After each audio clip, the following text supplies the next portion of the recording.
Thanks for choosing this free Anfield Index podcast. If you'd prefer to listen to this or any of our other shows without adverts, then now's the time to check out Anfield Index Pro. With AI Pro, you can supercharge your entire listening experience. You'll not only get all of our podcasts without the ads, but you'll have them far faster with our quick publish feature available exclusively for subscribers. AI Pro also puts you in the heart of our sound studio, with an option to listen to many of our shows live and interact with the podcasters in real time as the shows are recording. Upgrading couldn't be easier. AI Pro is available on all popular podcast platforms, and we have our own apps for Apple and Android. Just head on over to AnfieldIndexPro.com and get started today. Hello everybody and welcome to the latest Anfield Index Under Pressure podcast. My name's Dan Kennett. And with me tonight to discuss the first piece of silverware of the season, first of 4 pieces of silverware for this season. I have, unfortunately, we are a man down. Mr. Money is not with us tonight. He is otherwise engaged. We think he may be coaching. But I do have, to help me go through these fantastic 2 matches for Liverpool, my namesake and our resident video analyst, Mr. Daniel Rhodes. Good evening, Rhodesy. Evening, mate. That was nice and arguably the weirdest 0-0 of all time. If ever the cliche was applicable, it was that game, wasn't it? And then obviously some record-breaking numbers from the Leeds one as well. Yeah. Although in the league match at Chelsea, didn't we score wasn't there 4 goals scored from 0.8 XG or something? Yeah. Mad how those things go. Right, and I do have our most qualified sports scientist. It's Professor Phil Barter from Middlesex University. Good evening, Phil. How are we doing, boys? You all right? Yeah, you must have been giving it to those Chelsea fans today in your place. Oh, definitely. I am my neighbour. Although he was actually quite nice on text, which unnerved me a little bit, if I'm being honest. I was like, why are you being nice? But yeah, it was very good to send a few people going away as they were celebrating the World Club Championship, saying they were world champions, and then we went and beat them. So I was happy with that. Yeah, and obviously this is the beginning of the end for them all, isn't it? You know, with them, the net is closing in finally. I really hope dirty money. Dan getting political. I was going to say straight in there. There's going to be lots of political stuff on this podcast. I'm not going to sit idly by. And yeah, absolutely not. Yes, we've all been rather fearful of saying things in this country, even on certain about Russia, about Abramovich, about Putin, for fear of radioactive cups of tea and such like. Yeah. But I think it's now officially open season. But there you go. It should be. Yes. Right. Okay. But before we get stuck into that, we are going to revisit an absolutely sensational home win over Leeds United. I mean, this was 5 days ago now, I think. 5? Yeah. Yes. Feels a lot longer, doesn't it? Yeah, because of what's happened since and everything like that. But this was actually before the war even started. This match, it was that long ago. Yeah. So, yeah. But yeah, I mean, good grief, this match was an absolute stonking performance from the Reds, wasn't it, Bart? So do you want to give us those lineups and how we did? Yeah, before we get into how we did it. I mean, just looking at Leeds, they made 2. I think they made 2 changes. Firpo, whatever his name is, came in at left back. Firpo, and then Koch came out for Rafinha. So they changed system from a 4-2-3-1 they played against United to a 4-1-4-1 against us, which is interesting because here's a pop quiz for you. Do you know what the most played formation is against us? You're not going to say it's 3 at the back, are you? No, I'm not. No.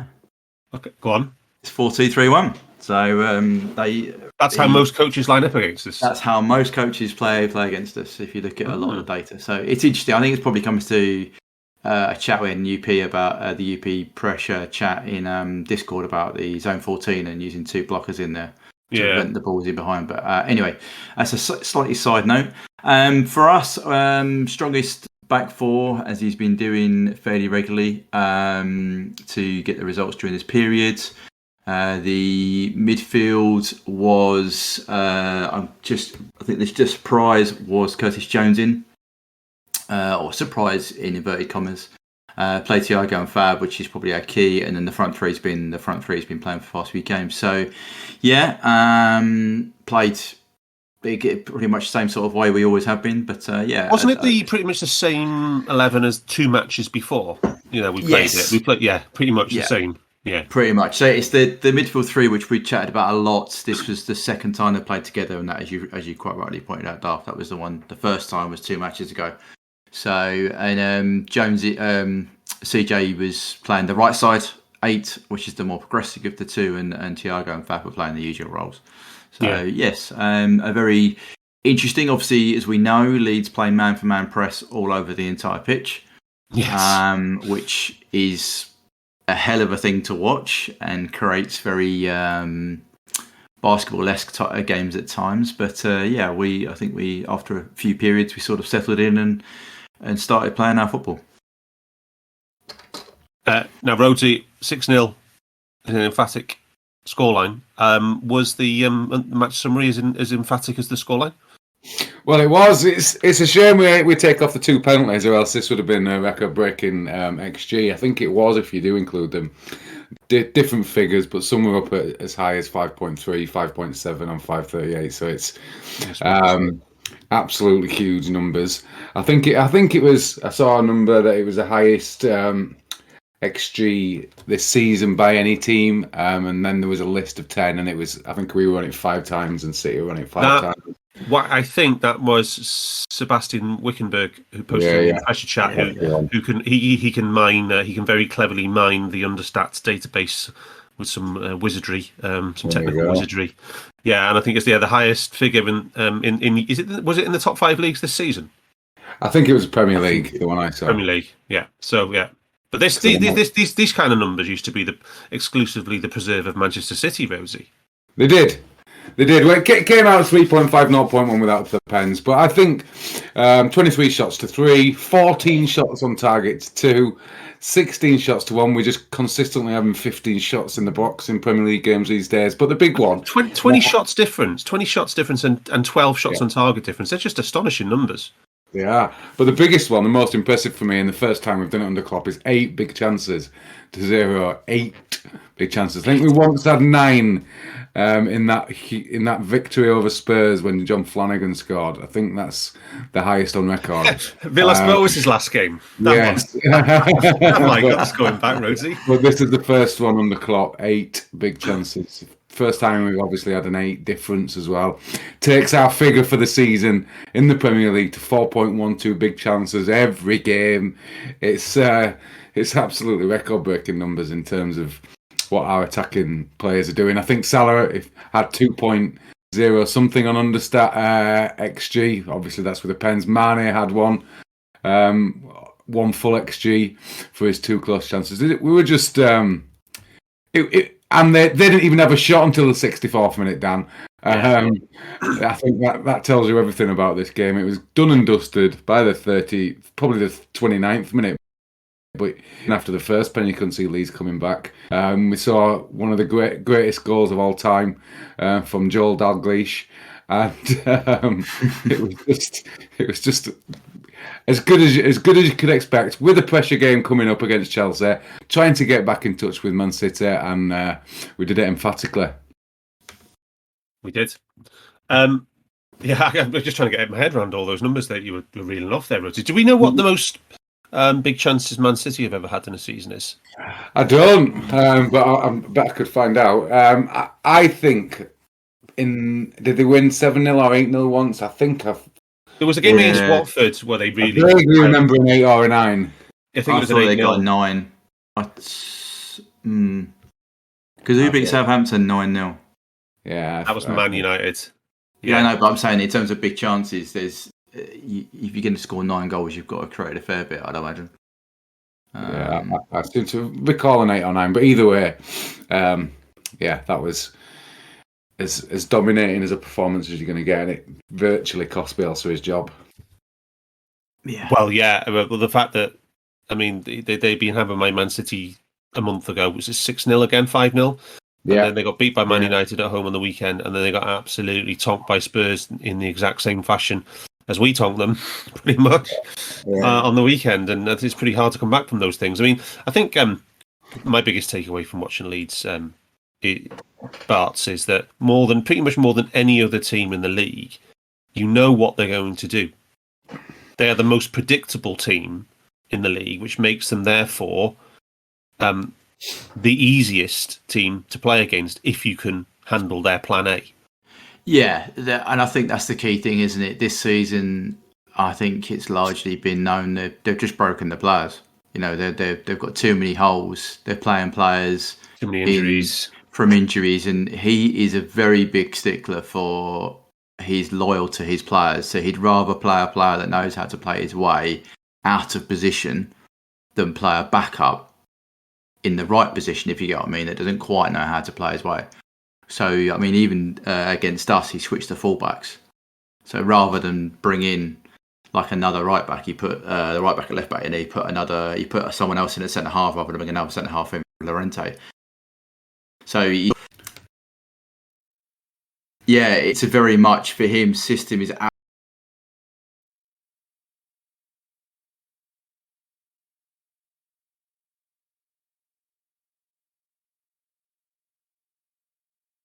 absolutely first 15 minutes they were in. They had a couple of, I mean, they're not great chances, but they had a through ball. They were had a chance. So you sort of, Alisson had he dropped the ball and he got caught on the ball in the box. So, you can see how it can have an effect. It's just that it's very, very, very limited. Like we chatted last week about how City need elite players to get their system to work, but Leeds needed the exact player to get that system to work. And when they're not available, they're very easy to pick off. Yeah, I mean, obviously the main one for them in terms of results is Bamford's. I mean, Bamford scored a lot of goals and a lot of assists last season. Did surprise a lot of people, but it translated into a lot of points. And there's no question they haven't replaced him, but they have. But, we're not here. This isn't a Leeds podcast. No, it's not. For sure, because we did absolutely destroy them. I mean, it took us a little time for us to really break the match open, Bart, but. Here's one of the things that stood out to me when I was looking at this. Before we come on to the pressing, 32 dribbles from our boys. Yeah, I know. It's sensational. It's you look at every single stat, and well, that's what you think. Oh, that's a lot. That's a lot. Oh, that's a lot. I mean, you look at some of the other stuff we look at. Key passes 17, progressive passes 49. You know what I mean? Final third passes 92. These are massive numbers. Yeah. Total touches 863. I mean, this is not just a little drop in the ocean. Do you know what I mean? These are huge, huge numbers. And I mean, 672 total passes attempted is with an 87% success rate. Is huge. Didn't Joel Matip have over 500 progressive meters? Yeah, meters play. You just think these are massive numbers, and I think also the ability we've got across the pitch to play football. But Matip, I actually think was key in this game. Because where they're press, if you beat that man for man, if you like, Matip on his weaving runs, when he brought it into areas unmarked almost, and everyone else, so they didn't really know what to do with him because they're marking their man. So Matip's in there with he's a centre half. What's he doing with the ball? He's into an area. His goal is a prime example of that. Yeah, plays a quick one too. They didn't know what to do with him. 511 meters of progressive carries, just unbelievable. That's like going up the pitch 5 times. Yeah, it's incredible. It's incredible, and I just couldn't. As you said, you keep looking at the numbers, trying to find a down point, and there wasn't really. I mean, even the first few minutes. I know you said it took us a bit of time to get going, but we had some great chances. Diaz had a good run. 9 minutes. His shot was going in, wasn't it? He was going in. That Mane blocked, and you just think if that goes in, I've got. Lord knows what the score would have been in the end, because I think that would have lit the touch paper a lot earlier. And then we get the pen on 14 minutes, wasn't it? Yeah. Yeah, which definite pen, and no doubt Mo steps up and strokes it away. So, and then from then onwards, it was, I wouldn't quite say a procession, but it was just the pressure never ceased. Yeah, fair enough. but you know what I mean? It was just, right, this is our pattern, we're going to play this. Oh, you're going to do that, right? We'll pick the ball up, we'll play for the third game, we'll play our pattern, and we'll create another chance. Yeah. Just while you've been chatting there, Barts, Rhodesy, I have checked 141 big chances for Man City is the highest I can find for them on Fantasy Football Scout. Right. Okay, so what are we at the moment? Let me just have a look for the Premier League. 4 a game, so what would that be? Quick maths, Dan. Did you say it was 4.2 per game? Yeah, 4.12 per game. So what is it, 27? So close. I think 4.12 per game would beat it, wouldn't it? Yeah, it would. Yeah. If we carried that on, we would that. So Man City's is 142, which is just. I think that's exactly 4 per game, actually, isn't it? Yeah, we'll end up with 156 if we carry on at the same rate. 3.7. Man City's 3.7. And what season was that?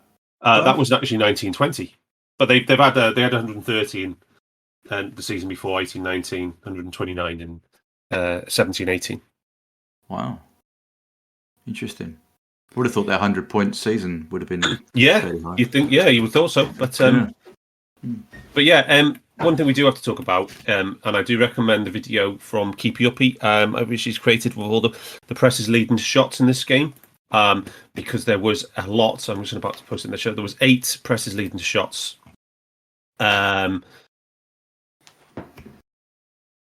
Total of 1 XG from pressing, 38 possession wins, 176 presses even, which is quite high on its own, and 91.5% efficiency, which is really high. 29% of the wins are high value. Again, these are just big numbers everywhere you look, big numbers, and it was right at the sharp end of the pitch, right at the very top, where you want to see it. But the interesting thing about the shots is many of them came from deeper areas. They were sort of mid to low block pressures from Curtis Jones got 3. Gag said this was easily Curtis Jones's best ever pressing game. He does think that the penny is now. He said the penny's now dropped with Jones, and he's basically gone up a level in terms of his pressing and how he integrates with the rest of the team. Which was great, because we did talk about it a lot, didn't we, in the autumn, Rhodesy, about the gaps in the system. Yeah, definitely. Yeah. It was there, and you can see that not only was Jones as impressive, there was some other maybe more impressive, and the fact that the efficiency is up as well as high value. Yeah, it's kind of the perfect balance, isn't it? It is. Yeah. But yeah, what did you think of CJ Barts in this match? I thought he grew into it. I thought it was a lot better than his previous outing. I thought he carried the ball better this time. I think his decision making was quicker. I thought 7 dribbles he had in it as well. 7 exactly. So he's still doing the thing that CJ loves to do, which is dribble with the ball. But I think he was making dribble, shoot. Carry, dribble, shoot. But he was making that quicker. Whereas in his previous game, I think he added a bit. That's not a technical one, but you know what I mean. Delayed the pass, he made the wrong decision. So yeah, I thought he was much improved. I think to be honest with you, I think he just suffers from, like, this was right side 8. The rest of the season, but by the last game, he'd played left side 8. The connector role. Yeah. The connector role. So I think he just suffered a bit from going, right, I'm not doing that anymore. Okay, I'll do this. It just takes a bit of time sometimes for the player to go, right, this is my role. This is how it feels in a game, not just training. And you get with it. And I don't want to blow your trumpet for you, Phil. But do you think that what we're seeing now is what you actually said on the third under pressure of the season, which was players with roles, which is you said that the connecting 8 on the left hand side needs to be Thiago, and if Thiago's not available, then Kante, and then he said Henderson needs to be the backup to Fabinho, and then he said then it's Jones, Elliott, Hendo for the other 8 position. Yeah. Yep, that's what I've said, and I think we're starting to see that now. And I think that's part of the reason, not completely, because obviously Thiago and Fab are a massive part of that, but I think it's part of the reason we're starting to run this kind of a bit of we've got the momentum, if you like, and it seems like it's all kind of working. And the last few pressing stories we chatted about is more of a whole system approach. Oh, for sure. There's not been many gaps. It's week after week now for about a month now, where the pressing has been unbelievable. There's been so many stories. It's been so effective. There's been so much production. It's a really golden period now, isn't it? It's a bit golden, and we'll come on to the game where maybe he went slightly against that positional roles in the next one. But no, I do think that's part of the reason, and hopefully it carries on because we're going to need to do that going forward. Naby needs to play against West Ham if Thiago's out, and the right side 8 needs to be whoever's trained well that week. Yep. So there's one other player we need to talk about, Rhodesy. For Luis Luis Diaz. I mean, this is just this start for this boy at Liverpool. We said on the pod that when we signed him, one thing that we didn't have anything of in the data, or necessarily in the video either, was the pressing. How well would he fit in a pressing team? And he's gone and played Leeds United, which is one of the most high intensity matches in the Premier League, and he's the star performer, Rhodesy. Yeah, as Gag mentioned it, didn't he? I'm sure you're going to give him his give us the figures that he posted for this one. But I didn't expect this level. It's hard to exceed expectations because I thought we all rated him highly when we did the podcast, but I didn't expect this at all. I didn't expect this level of energy. He seems to have that kind of a, who was it? Wijnaldum kind of ability to sneak up on players really well that I didn't expect to see. But also his engine is just constantly moving, constantly got energy. And for a pressing side, and interchanges now, the movement and interchanging between the front three is ridiculous. Even in the pressing, I was seeing him doing presses in both corners, high up the pitch. And what was his value wins in this one? Yeah, so second match in a row, he had the most presses in the team. But I'm going to give him the top presser in the team for the second match in a row. 42 possession adjusted, which it's really, we said it after the intermatch how unusual it is for players to get over 40, and he played did he play the full 90 or just under? For Leeds, 86 minutes, just about. Yeah. So 35 presses, 42 possession adjusted over nearly a full 90, and he had 8 high value wins. Which is the third most in the team between Fabinho and Jones. Jones, by the way, had 12 possession wins from pressing, which is easily CJ's most ever in a single match, and the 3 presses leading shots. Very, very productive performance from Jones. But and he was on Diaz as well. The efficiency, 94% as well. So nobody was beating him on the getting past him as well. It's just fantastic. Anything to add on that, Barts? I thought, I go back to that pop we did, and we've all said it. We were like, he's going to be good, but I didn't expect him to do this off the ball. No. I mean, on the ball, I've got a few little things that sometimes I think his end decision making could improve, but I think that will come. That'll come when he's played with the front players more. Yeah, he's not playing with our usual 9. Mane's done a great job, right? But he's not our usual 9. I think when he plays with Jota or Bobby Moore, who know how to play that 9, I think you'll see some better decisions being made. But no, I think in terms of everything else, he's just, I cannot believe we've got this guy for 35 million, whatever it is, and we've got him in January, right when we need a bit of a boost. He comes in and does that. I mean, even at the weekend, into extra time before he got taken off, it was unbelievable performances he's putting in. So, I mean, just for context as well, I mean, he had 35 presses in this match, which was as many as Mane and Salah combined. Oh, jeez. I know he's eager to impress and all that, but it's just that usually it's the last thing to come. We've been doing this pod for a number of years, and we always say with the news, it's always the last side to come. Jota pressed enthusiastically, but it wasn't effective for long periods until he got familiar with the system. But there's no issues on that front, Rhodesy. Have you ever had a new signing come in and get 2 presser of the match awards consecutively inside his first month? I don't think we've ever had. I don't think so. Naby, got to be Naby. Fox might have, maybe Naby. That's the only. I mean, I don't think Kante was this good at his pressing in 1819. I mean, I can go back and check, but I mean, but I don't think he was bad. That's for sure. But I'll tell you what, context though. If you look at who he was playing up against, Diaz, he had Leeds' most attacking outlet. Yeah. So in terms of where the ball's going to go for him to then press, it was that side of the pitch. Yeah. You know what I mean? I know he's done really well. I'm not saying I'm not knocking it, but it is opportunity based, isn't it? You know, the ball is going to be that side because Rafinha plays out that side. So therefore, he's going to be there. He's going to get more opportunity to press that ball. Yeah. A word for Mo Salah's passing in this match. Barts, it was just phenomenal. Favourite goal, by the way? Favourite goal? Oh, Got to be Matip. I have to say I love Matip's because it's been coming a while. You know, when he's been going on these little marauding runs and it's just not come off. And this time he came up against a side that didn't bother going with his 1-2. And the ball from Mo, by the way. That reverse pass into Matip was beautiful. And then Matip just puts it away as though it was Mo the other end of it. But was it better than Mo pass for Henderson? What the Mane goal, number 5? Or was it number 4?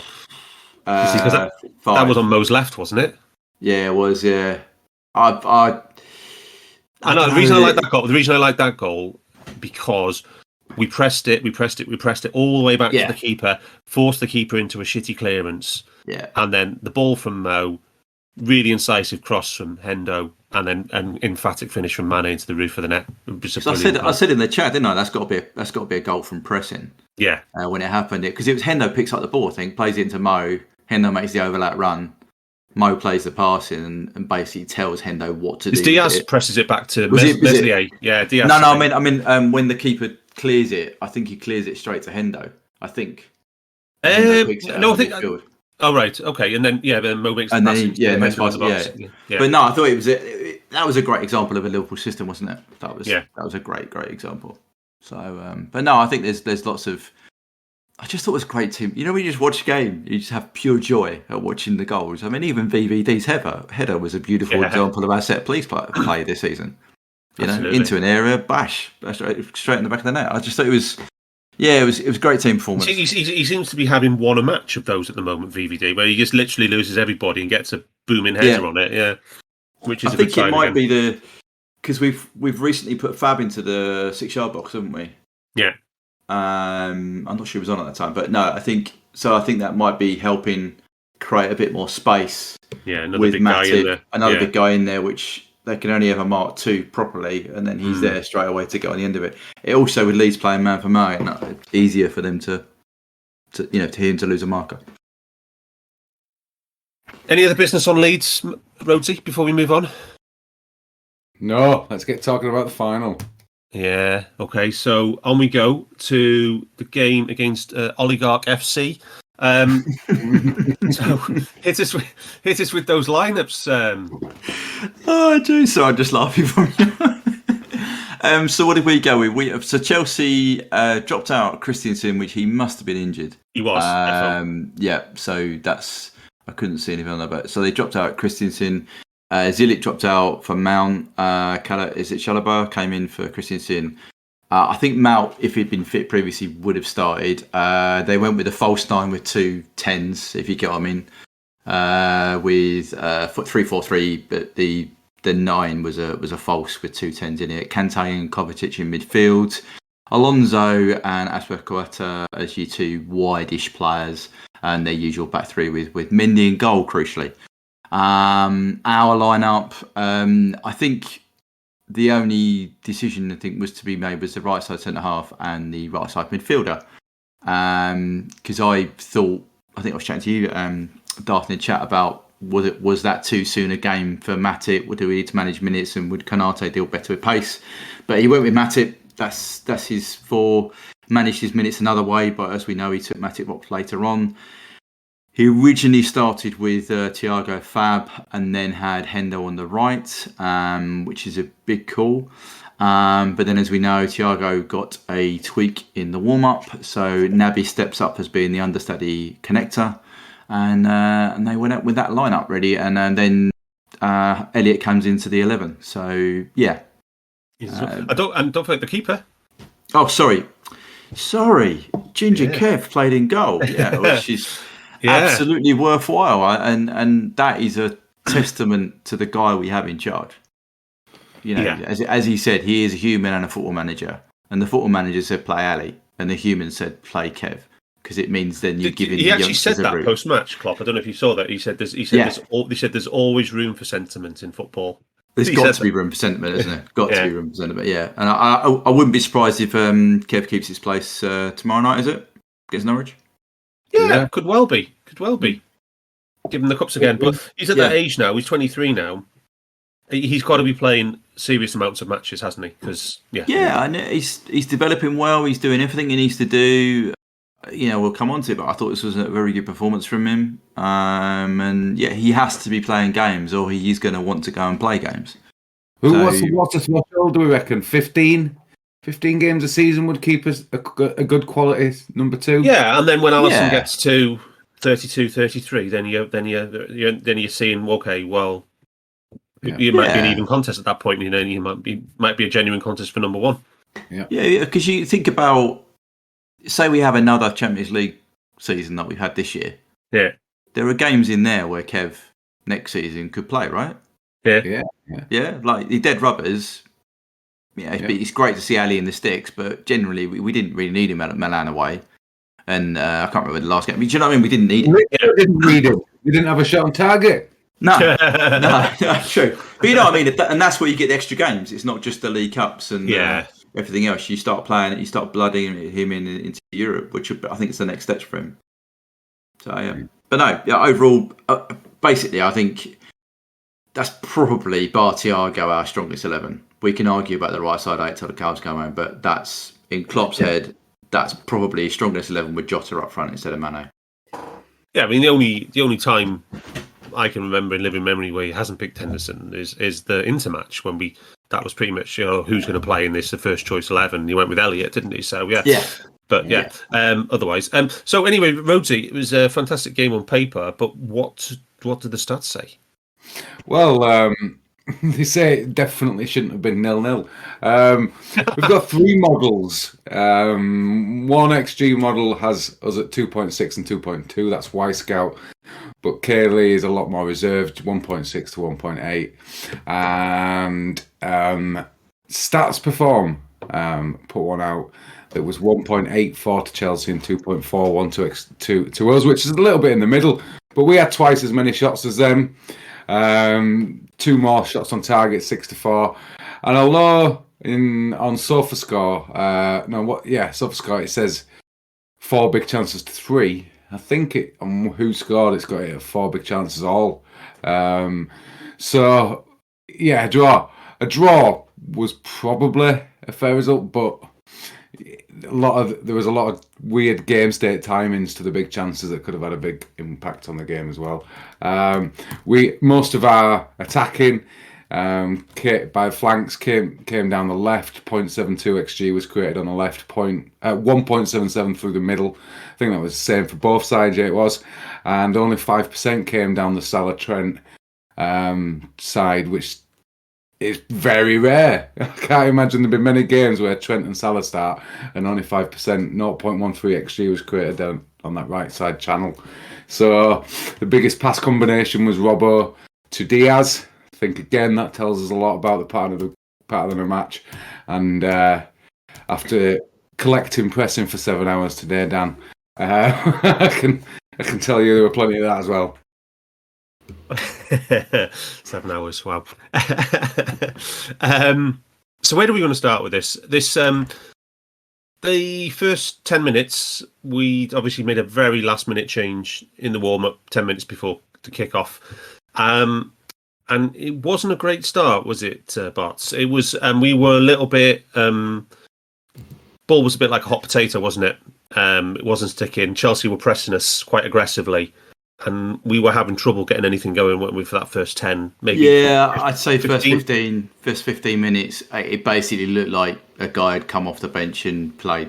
Like, it just, literally, we were sorting it out. I know we always say Naby connector role, but it's a bit different when you're literally, a few minutes away from starting a game, you're in. That's a very, very different thing. So I think we just needed a bit of time to sort things out. It felt a bit like, Inter Milan that time, where it was Inter were really at us. Yes. And looked like they could score. It felt like that. And I was like, oh my God, if this is going to be like a game, that's this is not great, But then, thankfully, we rode that, and I think that comes back to Klopp going with his trusted back four. He knows what they're going to do. They can deal with that pressure. He had Fab in front doing what Fab does, and it allowed Naby to we won a few little tackles, and he started to grow in the game. And then it was from, I think, all the way through to about 50 minutes, I would say, we had that. We were moving the ball. We got our patterns going. We were creating. We looked, particularly up to half time, I thought we looked really good. Really good. And probably should have scored, as we'll come on to with the Mane chance. So they have a really, maybe their best chance the whole match after 5 minutes. Yeah. Probably they're the easiest one to convert based on the ball in and everything like that. That or the second Mount one I would go with, but yes, this one. It's point blank. Good save by Kev. But I think if he puts it either side of the keeper, there's nothing any keeper could do. It's just going to go. It's just going to be a goal. What did you understand? Give it 0.5. 0.36 on. There is no understat, is there? 0.36. Oh, sorry. Wisecout. Yeah. Okay. 0.36. But yeah, it was Pulisic. He got a decent contact on it, didn't he? He just Kev just guessed right, didn't he? I think. Yeah. Straight at him, but yeah. Yeah. Okay. But did you see? Si said in the group, we have to, because he's not going to make his observation now because he's not here. He said that he saw Chelsea clearly switching from a high press to a mid block. Is that just for energy conservation levels, Barts? Potentially. I think because obviously, I don't think they generally pressed that high. I mean, they were pressing really high in that first 15 minutes. Yeah, they were right on. I think that was their right. Let's get out, see if we can get an early goal. And as we just said, they had two chances really early on that probably, let's be frank, should have scored one of them. And then the plan was sitting off 15 and see how it goes, plan the counter. They just didn't score their chance, but they still went with the plan, sitting because they're still in the game. And then we came into it. I don't think they expected us to pick them apart as much as we did in that 30 minutes. But yeah, they went from a very high press to a mid block. You could see it on the pitch quite clearly. They dropped off, which helped us. I think it gave us a bit of a okay, fair enough. That's not a bad shout from old King Cole about Diaz coming into. We did start to get Diaz into the game, and that helped them deal with him a bit better. Although he still I thought for sure in that first half an hour he was our outlet ball, wasn't he? Yeah, he was because we were literally. We were fighting fires in that first 15, so the outlet ball was go and find the player, and it was into him, and he'd take on the fullback, gets us up the pitch, we can have a breather. And to be fair, that matchup was the Diaz versus Chalobah was the one we targeted it for the rest of the match. After he showed in the first 20 that he could take him on and get some joy out of him. Because remember, Mane got loads of joy out of Chalobah in the Stamford Bridge League match. He did, and I think I said at half time. Diaz had 42 touches to Mo's 18. Yeah. Which shows you that dependency. I mean, I think that was a bit of a problem because we were chatting again about Diaz was having that fullback of having it on toast, but it was your best player is Mo, and we know that. And we just struggled to get him the ball. Even when we've looked at finishing the game after extra time, so Mo plays the entire match. Diaz comes off 100 minutes or something. I can't remember. So Diaz finished on 72 touches, Mo finished 48. That shows you the struggle we had to get our best player in the game. And don't get me wrong, they double teamed him, but he's still trying to get the ball to him. And to be fair, Rudiger is one of the best man markers in European football. I mean, and there's rumours he's going to go to Real Madrid, isn't there, in the summer? Yeah, but if you look at the Bridge game, we found a way around that, and he rolled him, left him for dead, and scored that wonder goal at the near post. So, but then he has also done that to the Napoli defender Koulibaly as well. Koulibaly. So I'm just saying, if you don't get the ball to him, he can't then try and take the centre half on. If you're just gonna, his mark will go the other way. Yeah, that was my only thing about that period where we were on top. I just thought we were always going down the left. Going down the left. So 2 months ago, we did a podcast after the 2-2 at Stamford Bridge, and there was a lot of pessimism on that podcast. particularly about the lack of control, and the Chelsea were quite dominant and should have won, etc. Now, this game was not that game, but we played. This was a very, very different game. At worst, it was an even game. I thought overall we slightly edged it in the pattern of play, the balance of play. How did you see it, and how did you see the differences compared to that league match? Again, I'm going to come back to our point we've already discussed. It's the balance in midfield for me. We got the roles right. We played Naby in the backup to Thiago, so therefore we had someone who could play the connector role properly. I mean, Milner did a right everybody come on, but he shouldn't be starting Premier League games against Kante and Kovacic. Shouldn't be doing that. So us not doing that, we've straight away increased the ability of our midfield. You know, our passing, Naby's was down for the game at 79.4, but that's still better than we look back at Milner for that game. Nabs was in at 92 and Hendo's was at 69.7. So, you know, I think the balance of midfield was better. I thought the back four was still the back four, but there are a lot more. If you look back to that game, we were still talking about BVD, maybe not quite BVD. Oh yeah, that's changed. That's changed. And that's not just us talking here as fans. He has literally gone up to where he was, and that's purely time from the injury. Now he's gone past a couple of milestones, and he is now right in that world's best centre half form. So that makes a massive difference because you and Si were talking about one particular part of the ACL recovery, which is to do with, I think, lateral movement and rotation of the joint.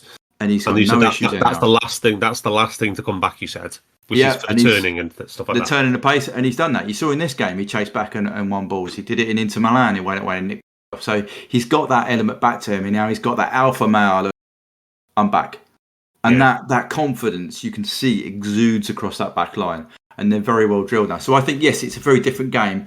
For me, it starts with the midfield. We got a better choice of midfield this game. And it showed for me.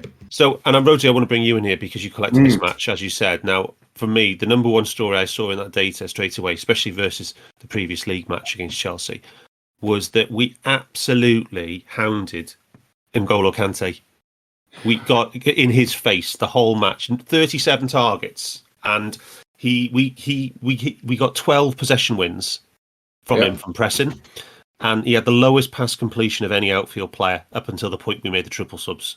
He was down at 62%, which, if one of our centre mids had turned into that performance with Barts would still be moaning about it now.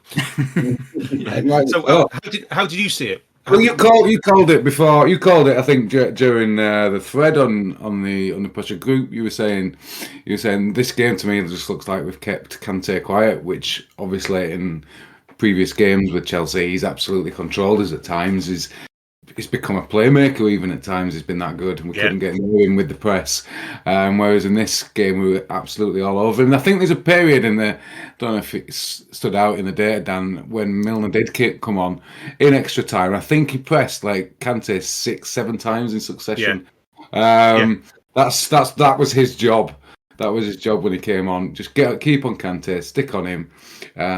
We've done it so well for 80 odd minutes. Now you come and finish it off, Milner. That tells me that we've got a very good backroom team, and we've learned from the previous matches because it was obvious during when Naby was on the pitch that he was almost told to go man to man with Kante, and when Milner came on, it was basically continuity and do exactly the same thing, please, Jimmy. He just couldn't quite do it as well. Well, he forced him back 10 times. He wanted to place Milner, Kante still popped up on the edge of the box a few times in extra time. But you know, I've put a graph in there for you, which I love graphs. But you can see after the subs, our passes and our touches drop off and our shots drop off. And I think if you watch the game back, after 80 minutes, we didn't do a lot. You know, we had the breakaway mo chance for the chip that went wide, and we had the disallowed bar free kick, I think, wasn't it? They had the VVD header as well. So that's something, the VVD header, but there wasn't. Do you know what I mean? It wasn't the same control we'd seen for that previous 65 minutes. And we were a non-factor as an attack in extra time. We were done. We were finished. Yeah. But Yeah, I thought that was the main one for me in terms of the pressing stories there. The 281 presses. I mean, I haven't had a chance to do the Papa chart because we've been a bit squeezed for time. But that's a lot over 120 minutes, Rhodesy. That's it is 61 possession wins as well. I think there was a bit of a disconnect between our. It was more we wanted to keep control and keep them penned in, but at the same time we did make 4 or 5 errors for key presses as well, key timed presses, Dan, because I think they had something like 4 or 5 shots that came from our failed presses. Yeah. And I know who had the most volume was Henderson, but he also had, I think it was three. At least 2 or 3 failed presses that led to shots. So their XG, what about 1.2, 1.3, I guessed it as, would have come from failed presses by us. But to then, for the rest of it was control. Now, whether that's Chelsea allowing us, and they're not trying to, pass it through us. They are looking for breaks. They were looking for counter attacks. I'm not sure, but I do think there was plenty of effort anyway, Dan, and we kept winning the ball back. We just couldn't break Chelsea down from a press return. So we only actually had one shot from the press in the whole 120 minutes ourselves, and like you said, Rhodesy, Chelsea had 5 separate ones, which is high, and one was a group press. They had 4 separate shots from pressing. So I'm just going to try and get the times of these for you, Rhodesy. So first of all, failed one by Henderson and Fab. Yeah, so the first one was Fabinho failed press in the right back zone on Kovacic. That was on 5 minutes 18. That obviously led to the Pulisic chance. Yeah. Then there was the next one was 15 minutes. That was Hendo on Kovacic, centre bar half. Yeah. So 15 minutes. That would have been the. What was it? Mount's first one, wasn't it? No, that was just before half time. I've got the shot list somewhere. You've got it higher up. Yeah, which I don't think was a big chance. No. No. Have you got the shot for that one? 15 minutes? 15 minutes. It is Mount. Is it Mount? Mount right foot. Yeah. Not a big shot. Yeah, it was a Mount shot, yeah. Yeah. The one which she couldn't quite get on top of and put wide of the post. Yeah. Yeah, okay. Yeah. So that was probably about 0.25 XG or something like that. 0.1. 0.1. Oh, okay. 0.1 Y scale, but I think that's wrong. Okay. Next one was a group press from Mane and Henderson on Kovacic inside, just past the centre circle, and they have 44 minutes. Yeah, that's the Mount big chance. That's the Mount, but it doesn't hit the target, and that's Hendo not doing the right thing. Yeah, because he lets Mount go. He's level with Mount in the half and lets him run. Yeah, he should have gone with him. That shouldn't have been a chance. That's an example of Hendo not playing the right side correctly. Yeah, and that was quite an advanced position because that was inside the Chelsea half. That one exactly. It's so close to half time. Just don't do that. Next one was 48 minutes. That was Kante at centre bar half against Pulisic. That's Mount. Mount again. How many shots? Was that the Mount one that hits the post? That's the one that hit the post. Yeah, 0.61. Yeah, so that's quite a lot of XG from pressing here from Chelsea. Well, or failed pressing. Y-Scout, it's 1.5 XG nearly. Yeah. And then the last one, 57 minutes was Hendo on the right wing against Alonso. Mount again. So how many shots did Mount have? 1, 2, 4, 5. Yeah, 4. All from pressing. So it sounds like they all came from our pressing fails. Well, yeah, and they're all from Mount was playing in that hole behind our right 8. Yeah. Yeah. Very interesting.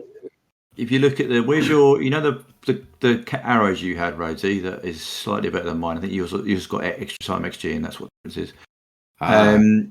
You've got Chelsea's arrow on the left being their highest XG, haven't you? Yep. Yep. No, not the highest. The most amount of attacking. Right there you go. That's in that hole. That's in the hole. But also 1.7 from the middle, and obviously that could have come.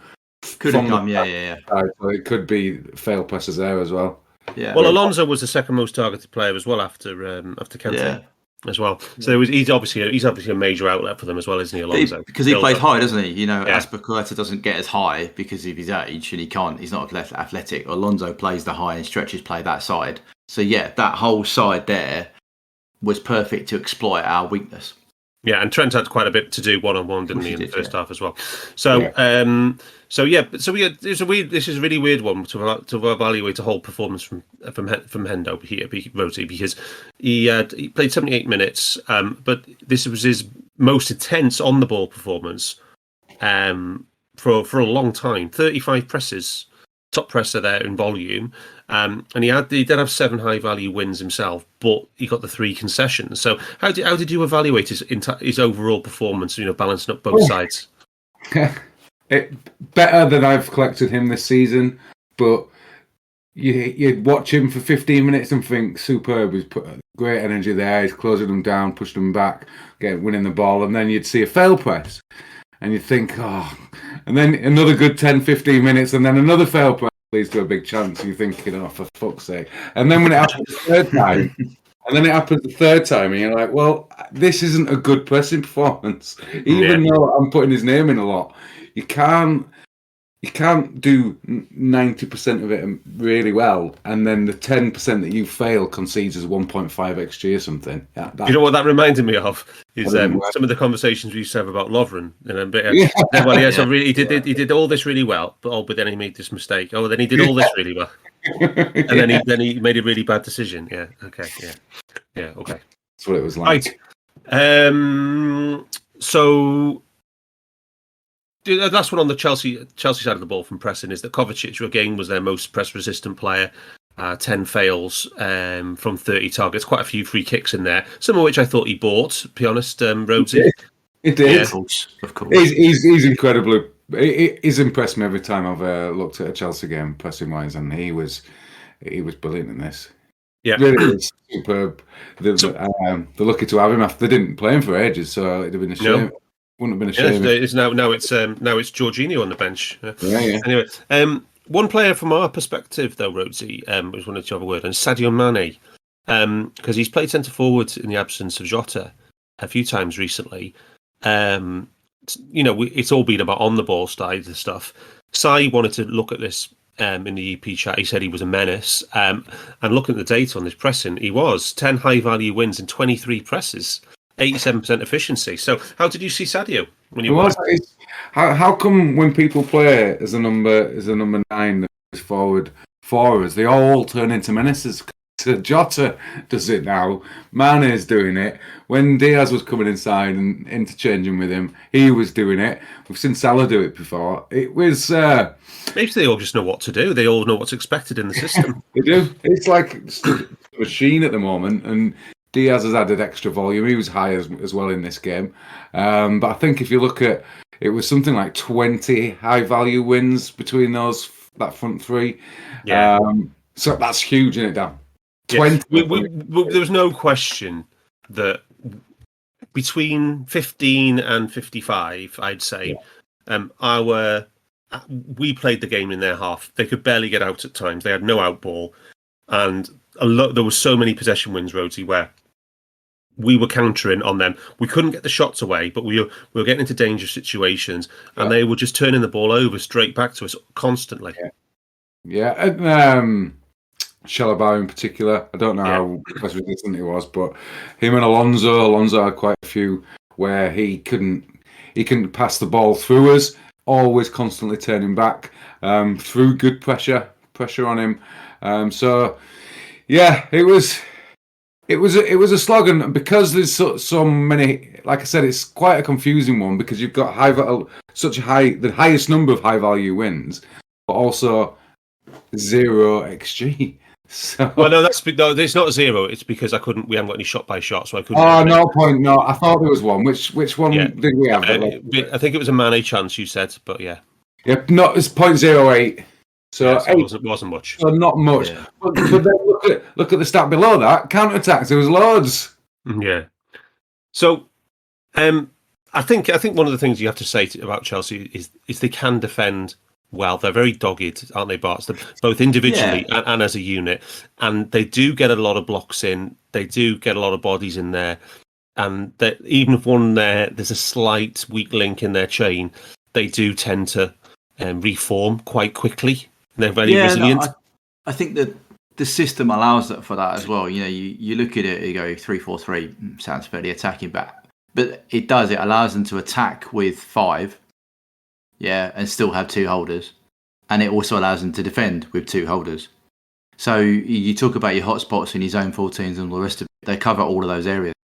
They don't make it easy for you to thread a ball through. They don't make it easy for you to get into a hot zone down the outside. The interesting tactic that I noticed that Robbo and Trent were trying to do was to bend the ball around the wide centre half into the space in between the centre half and the wide centre half, if you get what I mean, for Mo or Diaz to run onto. And they got Diaz in a lot of times doing that ball. So they'd sort of bring them up a bit, because Chelsea don't sit that deep. They sit deep, but they don't sit that deep. So there's still space there, and our boys are quality enough to put the ball in the area. So they were trying to get Diaz into that little space, and that's what Diaz did. Then he isolated the centre half, tried to create from there.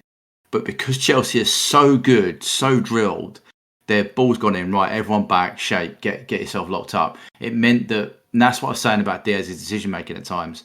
Yeah. At times, it just fire it across or have a shot. Do you know what I mean? He was waiting for something. It was just a split second and Chelsea got the bodies back, and it was like, right, okay, we'll come out again, we'll try again, we'll pick it off, we'll try and get a shot off. And, the best chance we had was a Diaz ball in, brought it back out. It developed, and ended up with a Naby, ended up getting a shot off, didn't it? Which Mane misses. Well, should we credit the keeper? Maybe. I don't know whether to credit the keeper, because there's no way he should have spilled Keita's shot to Sadio. That should not have happened. So it was shit of him to spill it, the rebound, parry it, but to get up again and get something on it and block it, that was pretty. He was lucky, but incredible as well. That the second phase, yeah. That's Dudek. Didn't it remind you of that one? Yeah. But it's weird how you look at things differently, doesn't it? I mean, because I look at that and go, Jota would score that. Yeah. I actually think Mane should. What is he? 4 yards out? Was he 4 yards? I can't remember. He's very, very close. And if he does anything else, he does. And we said all scores. But I'll tell you what, though. Alisson Becker does not parry that ball from he doesn't into the danger zone. Yeah, no. Or he turns it around the post. He goes out of the danger zone. If you can't hold it, he'll put it around for a corner, and then we deal with it as we know we can. But I did think, Mendy, I know we've joked this season saying he's a bit of a mirage, right? But he kept them in this game at times. He did. He did, to be fair to him, yes. And I said we were talking about Chelsea's resilience on defending. When you total together the clearances, plus the blocks, plus the interceptions, Chelsea had 76 in the match. We had 31. Yeah. So, yeah. I think that says to you what you said earlier. I think we shaded this game, and we were worthy winners. And when we can talk about the two probably big instances as we come on to them, but even there's only a few periods where we don't dominate possession. First half 61% possession, second half 51. The first half of extra time we were down at 44, and second half we were back up again to 73. So there's only a 15-minute period where we didn't overall have more possession of the ball. Our passing rates were mid 70s to 80s across the game. Again, that first period of extra time is the only period we didn't have a shot. So I think if you look at the real hard facts, I know Michael Owen doesn't like his stats as he's posted, but 640 passes with 10% success rate against Chelsea, a fantastic defensive side. 20 shots with 6 on target. Yes, there's some good. Do you know what I mean? There's some good numbers there to show that was a good performance from us. Yeah. So, Rhodesy, it was just the one big chance for us in the first half of the Mane one. Yes. Yeah. Obviously, they had 2 with Mount and Havertz. Yes, and no offside goals in that first period, which is quite unusual for this match. And no VAR decisions either. I guess that's what kind of made you think that Chelsea probably deserved a point, because of we saw them score 3 or whatever it was, and allowed for offside. Yeah. So one thing I did think was there throughout the match in the first half as well, Barts, was set plays. Because we were a constant threat, like we've been all season long. All season long, the total was eight set play shots to 0 in the end. Yeah, I mean they didn't have a corner till very. Was it first half, second? Just half second. They didn't have a corner for a long period of time, and even though people were saying, Trent's not quite on it today, attacking wise, because he was having to focus on his defending. He had Alonso up against him.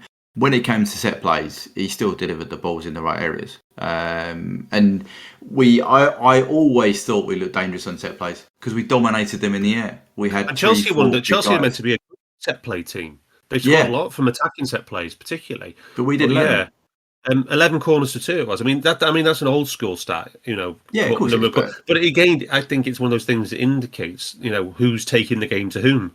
Yeah, very much. And the way we defended as well, we were like, right, you can have a throw in there, but you're not having a corner. Yeah, it was very. That figure is what you'd expect against a Burnley who are blocking the shots a lot.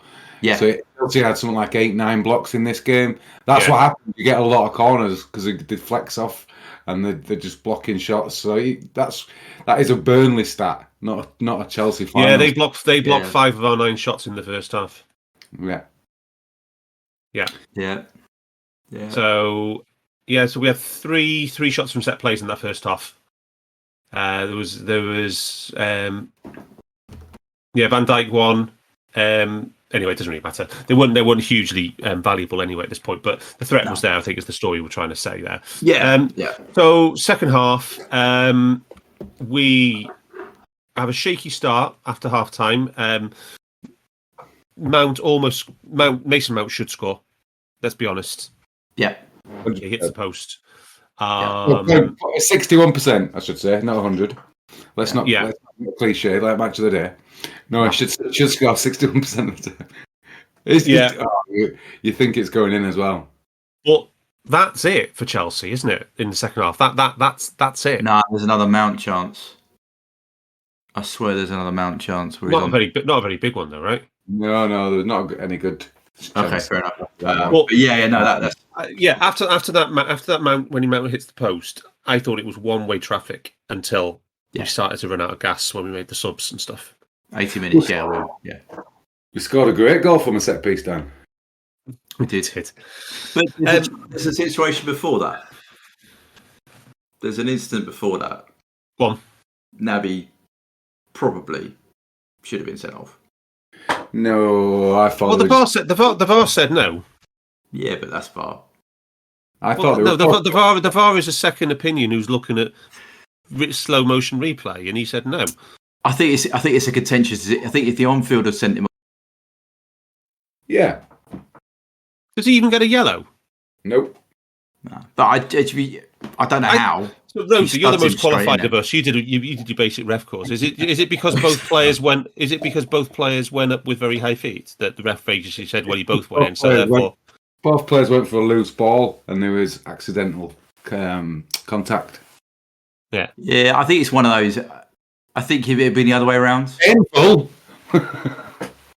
Very painful. I think it's unfortunate where he's gone through, but I wouldn't have been surprised. Put it this way, another way, I wouldn't have been surprised if Naby had gone off. I wouldn't have been surprised if Chris Kavanagh had been playing and they sent him off. Yeah, that's what I'm saying. I wouldn't have been surprised if Naby had been sent off for that, but he didn't. Sorry, hang on. What we're trying to say is where the right decision was reached, because Pogmol have come out and said that Chris Kavanagh reached the wrong decision. He shouldn't have reached the decision he reached.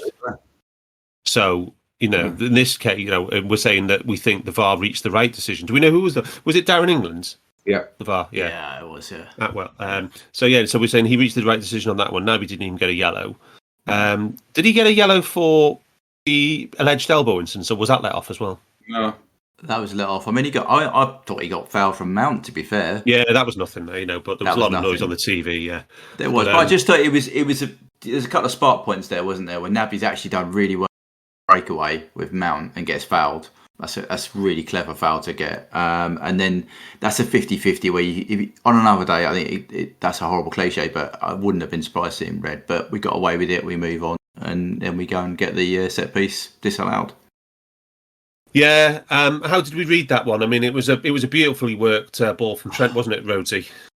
Happens all the time. Managers encourage players to do blocks like that. Maybe the only factor that you could agree with the decision is he got hold of him? Does he pull him back slightly? But after some of the goals that have been allowed against fouls and Alisson, I can't believe that they've given that foul. Yeah, so it wasn't given for the foul. It was given the fact that he was blocking from a marginally offside position. Yes. Right. Yeah. So he was gaining an advantage for being in an offside position. Even though he was marginally, it was like literally his armpit again, wasn't it, or something? Yeah. But he was blocking from an offside position. It was basically like Declan Rice blocking off in the West Ham game early in the season, wasn't it? Yeah. But it's a shame that because Matip against Chelsea again. That'd have been 2-2 for him. Yeah, yeah, but he was just a Matip. Yeah, he got an overload at the back post in the Anfield match, didn't he, early in the season, where he had like three big chances. He did. And if we're thinking about 0.7 XG for that, something in that region, because he's so close to goal, that takes us above. It takes us up to 3.4 on the Y-Scout one, which is huge. Wow. Yeah. But then the big chance, horrendous error from Mendy. About 60 odd minutes is this.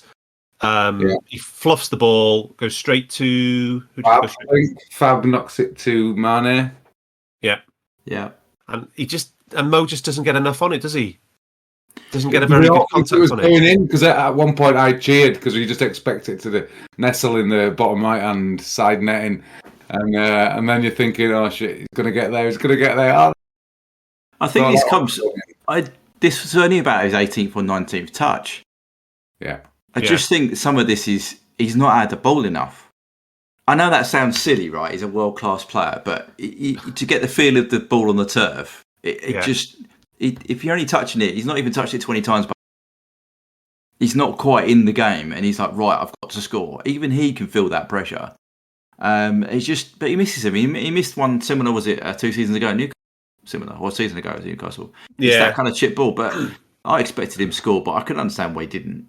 I did know the thing that I thought was the only thing I was disappointed because it was on his left, and he just didn't get enough on it. I just thought this is a goal. He's going to score.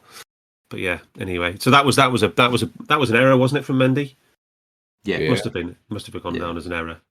And then there was an even bigger chance. Was this our biggest chance of the match? The Diaz through ball shot, Rhodesy? 75 minutes. Yeah. Was that our biggest one of the match? Not on Y-Scout. What was the biggest one on Y-Scout? The biggest one for us was the Mane one in the first half. Oh, of course, yeah. Sorry, yeah. This one only went down as a 10% chance on 75 minutes. So 10%? I know, yeah. It's quite wide though. It's because of the wideness of the angle, but he was 1-on-1, wasn't he? I think the defender might have got back. I think the defender was back. But again, I said he was on his wrong foot. He took it on his weaker foot, though, didn't he? Yeah, I don't think he makes the right decision. I just think get it out, put it on your right foot, and take the shot on. Commit to that, or commit to pulling the ball across. I think he got stuck in a bit of a halfway house and took the shot on with his weaker foot. Yeah. And even then, I don't know why he didn't play percentages, put it across goal, because I think Mo was in and around the penalty spot at that time. That for me summed up what I'm saying about him. He's been brilliant, and I'm not knocking him, but just a little tweak to his attacking output, and he could be absolutely phenomenal. Like that is an instance. He's through on goal, played a percentage, hit it across goal. You might score, you may not, but it meant he's more than likely he's already parried the game. He's going to parry it to one of our players, and that'll be tapping. I just play the percentages a bit more. Yeah, I think when he starts to, he could post some. That's what I'm saying. His numbers could go through the roof, More like numbers. Yeah.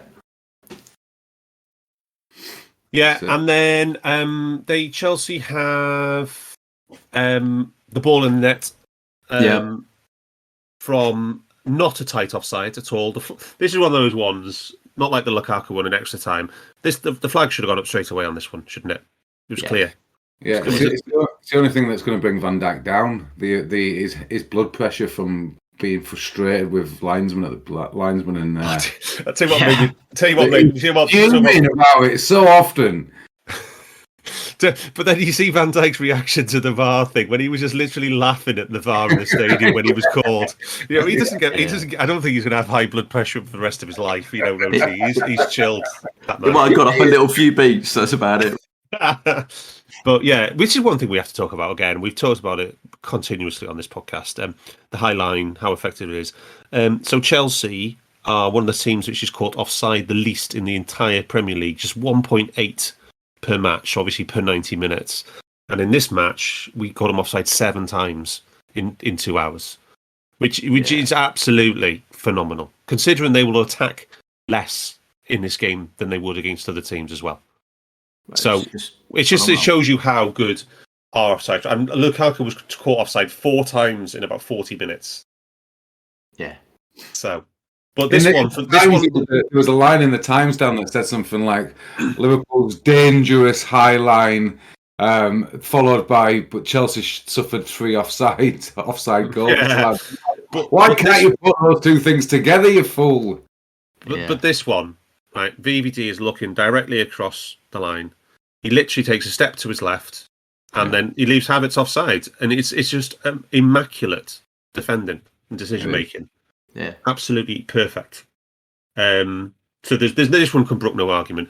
Reinsman should have flagged. He shouldn't even let play go on. And then with literally the last kick of the game, we almost win it. Terrific save from Mendy here from Van Dijk's header down to us because Van Dijk get the header, it was going down, wasn't it? You know, yeah. And so that was quite busy.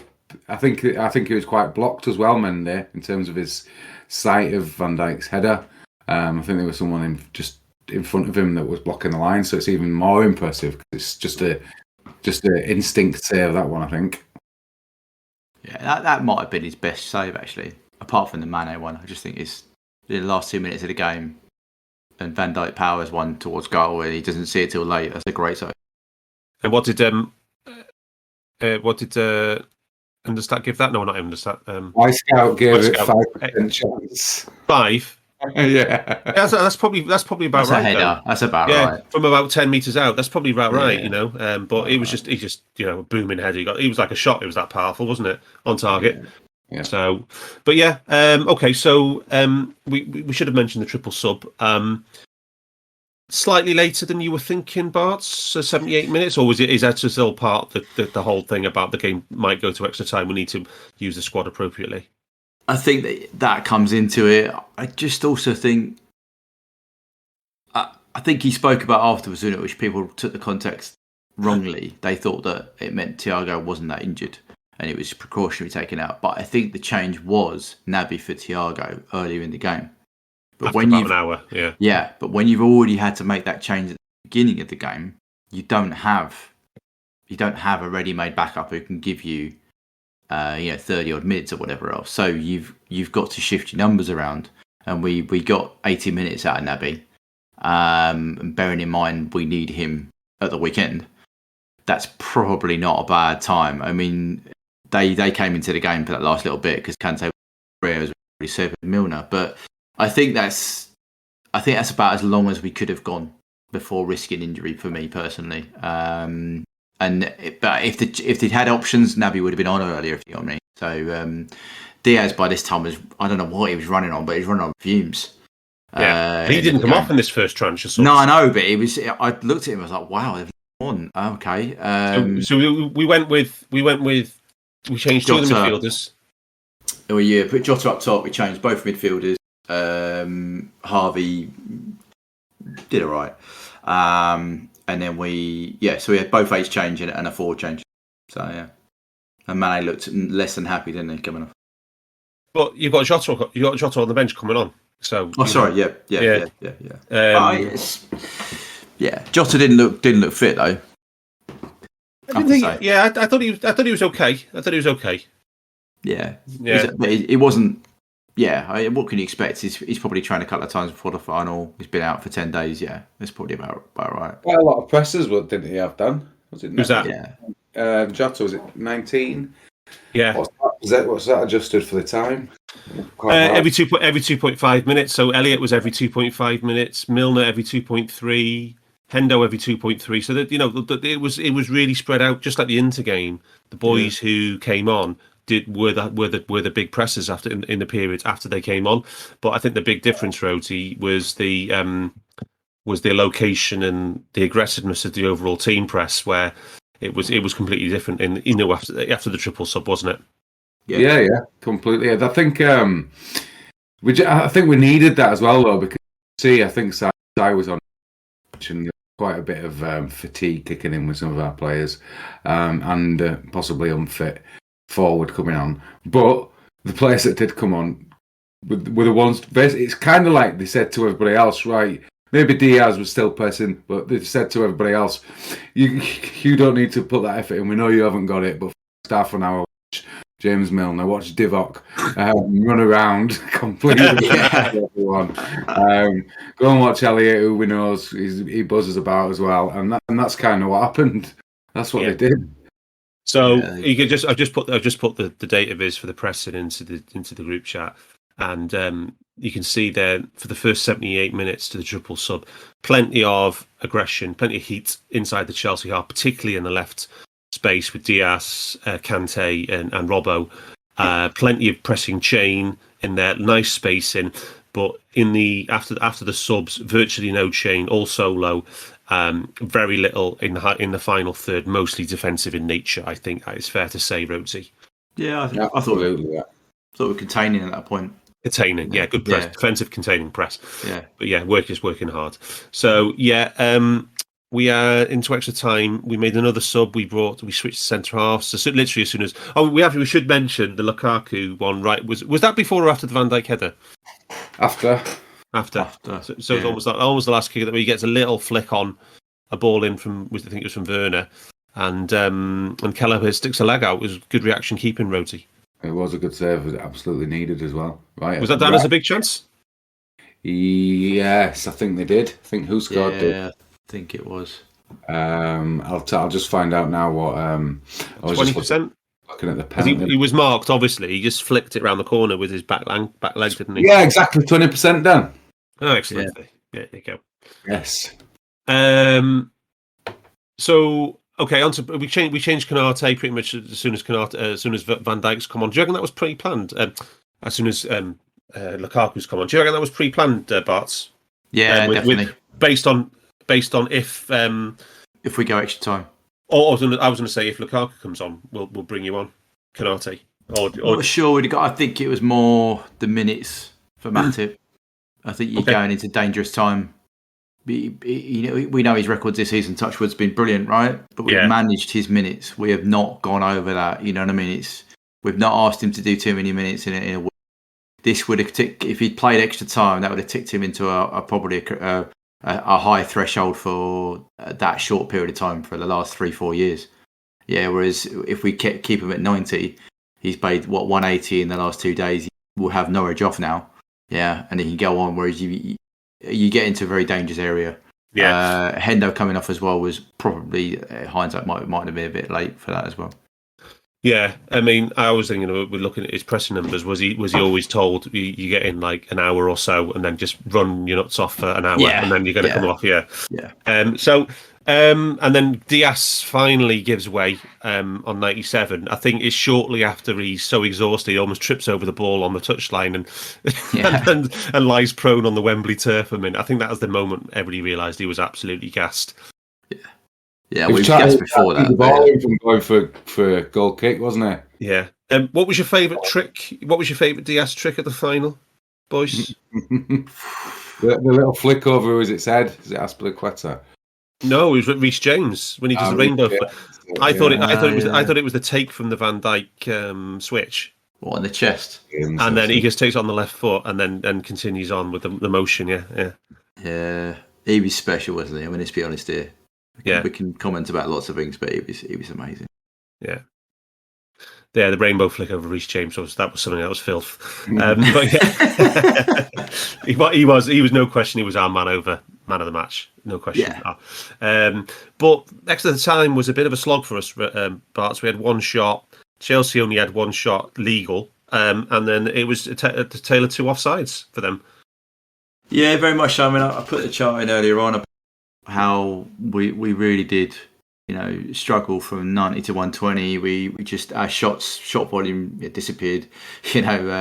Passes picked up from that last period of the game. The match just became attritional, didn't it?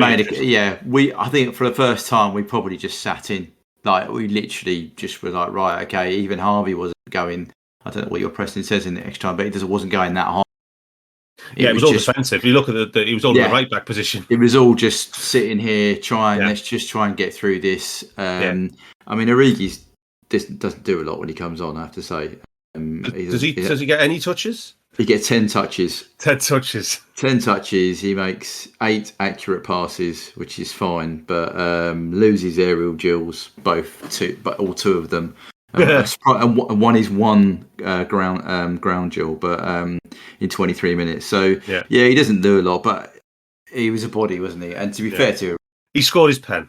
He scored his pen. He looked chilled, as he always does. Yeah. But so the Havertz one. You just want to talk about Havertz.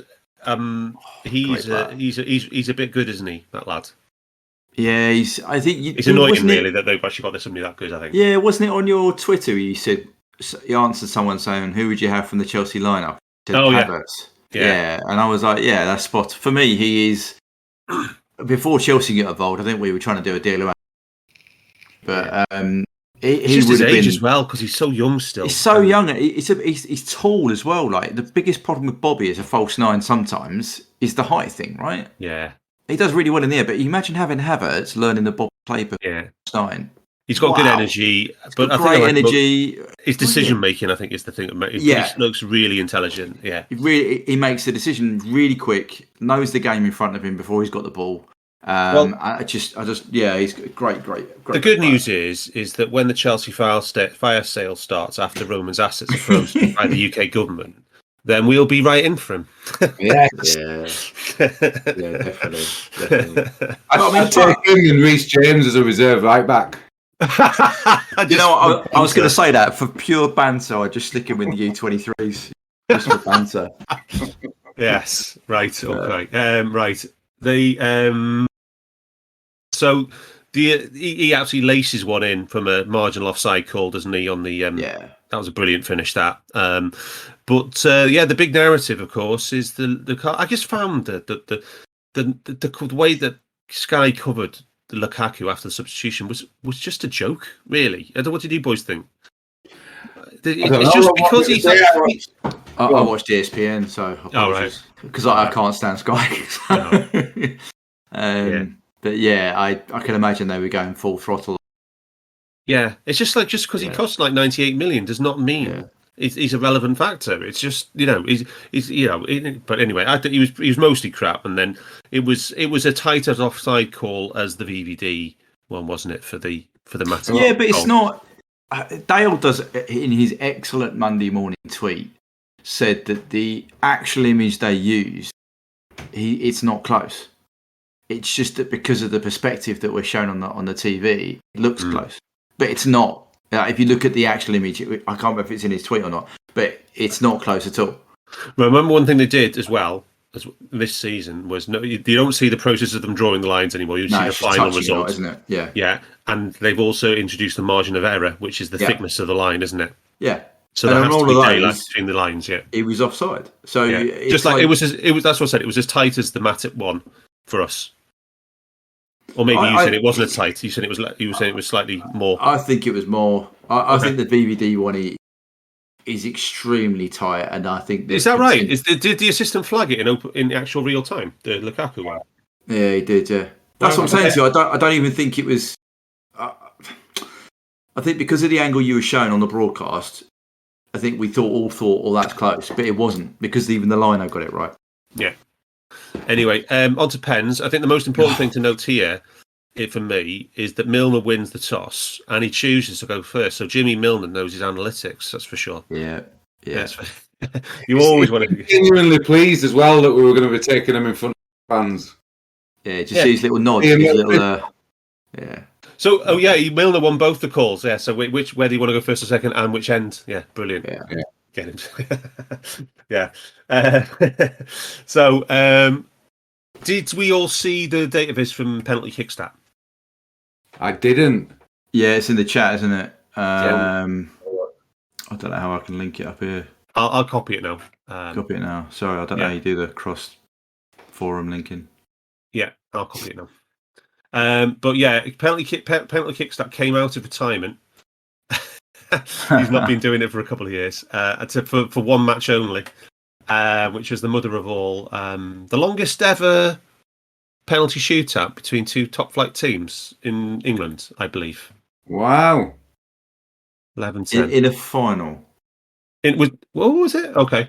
Because we beat Borough 14-13. Yeah, but they weren't top flight. Oh, well, they're not. Sorry. No, they were like League 2 or something like that. Got you, yeah, we went. It went to something like 15-14 or something, didn't it? Or that one.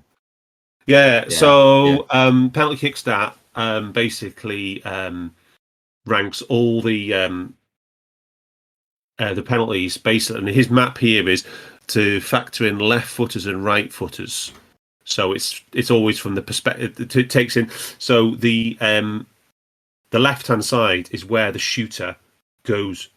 It's with their body, and the right hand side is where they open out their body and go the other side. Yeah. So so he's reversed it for the left footers and the right footers. So which is a really nice little touch. And the first thing to note here is that overall our penalties were better than Chelsea's. Chelsea's expected penalty goals was 7 goals from 10 kicks, and ours was 8.9 from 11 kicks. Nice. Yeah. The only one which was really dicey for us was Jota straight down the middle, which was number 6, I think. Oh, was it? Yeah, I think it was number 6. Yeah, I thought Kante's was and if everyone listening, if you think that the average is 0.76, those that are under that are a poor penalty chances wise, then for instance, the Salah and Van Dijk ones are over 93, so they're adding huge numbers and value to their penalties. Yeah. Whereas Jota's, Divock's, Fab's, although Fab's they can get lost. Jota and Origi, they lost like 14-15%. Yeah, I remember what it's to do is there's two things. What this model doesn't know is the idea of sending the keeper the wrong way.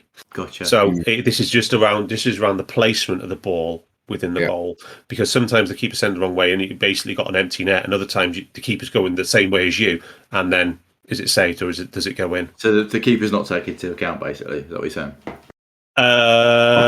In terms of whether the keeper, I don't think this is factoring in whether the keeper has been sent the wrong way or not. No. Okay. So it's just the placement within the frame of the goal. But but you always want it in the top half of the net. Anything in the top half of the net, you're getting into the 85% plus scoring. And you look at the number one penalty in that case is Van Dijk, 0.98. We have to talk about that one, don't we? We have to talk. Is that the one we have to talk about more than any other? Because Kepa basically gives him a third of the goal to aim for. Yeah, because Kepa basically stands the edge of that dark zone, doesn't he? Stands there, if you know what I mean, on that side. Yeah. And says, go on then, put it in there, and Van Dijk goes, all right, and smashes it in the top corner. Blam. And it literally goes straight through him. Yeah, the force he hits that is unbelievable. Yeah. What was the one that you thought, not sure about this? When they were coming up? Yeah, when they were coming up. Did you? I was Robbo. Yeah, Robbo as well, of course. He looked the most nervous. And how many times have we said that Robbo can't shoot in a game? You know what I mean? The number of times he doesn't take a shot, but he knows he but yeah, I thought those two for me. Everyone else, I was like, fine. Yeah. I thought Elliot was going to miss, didn't he? Yeah, he did. And what's that, 0.87? Is that right? Is that Elliot? Yeah. You have to have a word for Salah as well, because Salah was on 5th pen and he'd been stranded twice for Egypt in the AFCON going 5th. Yeah. But this one was needed, and he absolutely laced it into the side netting. Straight into the side net. I mean, even Milner's first pen, 0.89. Yeah, right. Set the tone. The tone there. Bang. Right. I'm not having none of your rubbish, Kev.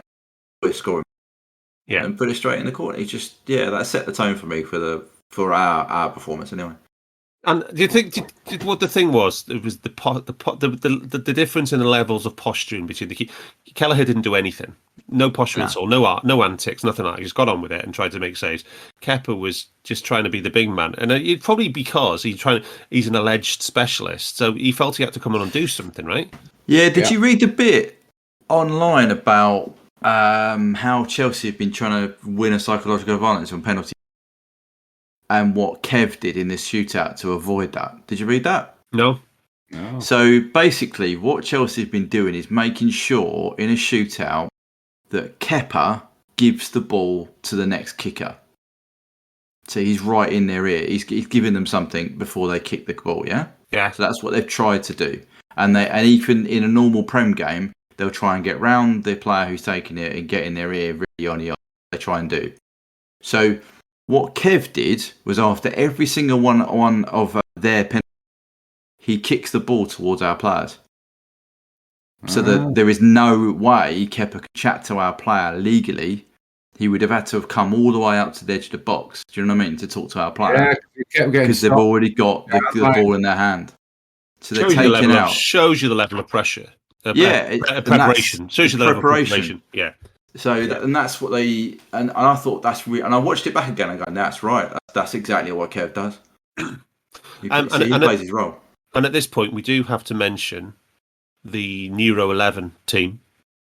We talked about this. Did we talk about it pre-season or did we talk about it during the season? I think we talked about it when all the set piece numbers started taking off, didn't they, early on? Yeah, about flow. Yeah. Yeah, and and the guys who went in there pre-season in Austria.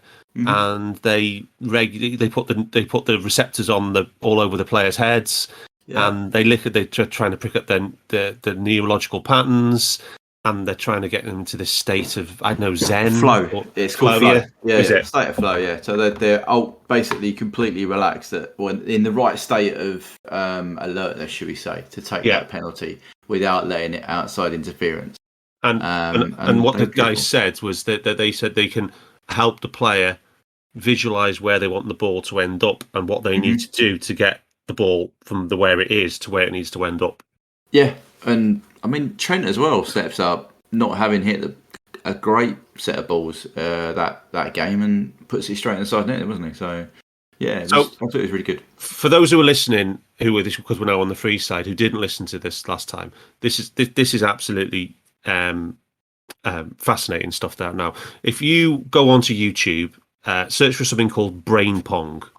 So this is where you can play the very first video game ever invented. You know, the bat on one side, and the ball going ping, plink, plink across the screen. You can now play that game using your mind, and you can move the bat using only your mind.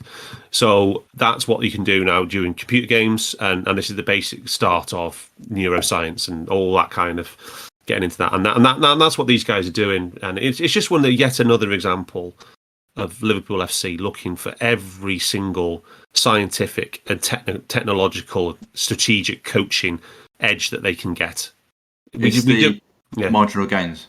Absolutely, the marginal gains is the latest instance of it. We had it last year with the throwing coaches. We have had it before we employed a specialist recovery coach, injury recovery coach, didn't we as well? Yeah. We do it in all the disciplines, all the facets of science and technology, and these are the latest guys. So I mean, we can't validate that it's definitely them.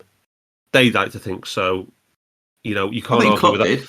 Yeah, you can't argue with their success rates. You know, what we're seeing, the outcomes in terms of the set pieces, because it's not just that it's free kicks, it's the delivery of the ball, training the players to see where they want their set piece to end up when they deliver it, as well as the things like the penalty kicks. But yeah, it's amazing. Just to answer Ash's question, I think we do have a consultant who helps them. They're sleeping, like we have a nutritionist who, if a player can't cook, will go around and teach them how to cook to make sure their nutrition is spot on. So yeah, we cover all elements, and equally we do all of that with only.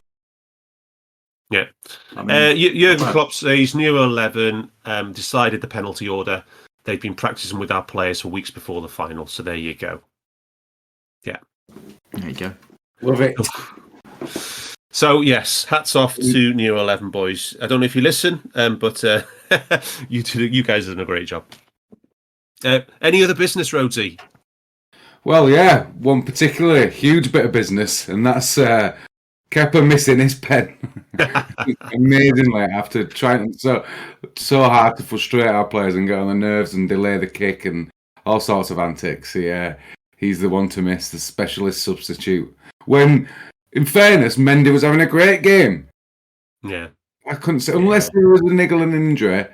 I heard the stats, and it's something like Kepa had saved, conceded 17 from 24, and Mendy was something like he'd only saved 1, maybe 2, so that's why they were doing it. But no samples. You can't make conclusions. We know this. You can't make conclusions on that. No, but it certainly made all the old football men, traditional football men, froth at the mouth, didn't it? And it was giving them something to keep themselves busy. Any other business, Barts? No, just great to get one ticked off. Another next game tomorrow, and then we go again. Yeah, and then we'll be back next week for Norwich and West Ham. Yep. Is West Ham Saturday or Saturday late kickoff? So we will be back next Monday at 8:30 for another double header. And the quad is on. We hope you enjoyed listening to this Anfield Index show. Please be sure to subscribe to our channel so future podcasts find their way to your device automatically. There's nothing quite like fan engagement, and we'd love to know what you think of anything discussed on this show. The best way to get in touch is over on our free Discord community, where both podcasters and listeners debate the hottest LFC topics 24/7. Sign up free now at anfieldindex.com/Discord. You won't regret it. You can also follow us on Twitter at Anfield Index and find us on Facebook by searching for Anfield Index. Oh, and before you go, we'd love it if you could leave us a 5-star review on your favourite podcast app. It only takes a couple of seconds, and it means the world to the people who create these free shows.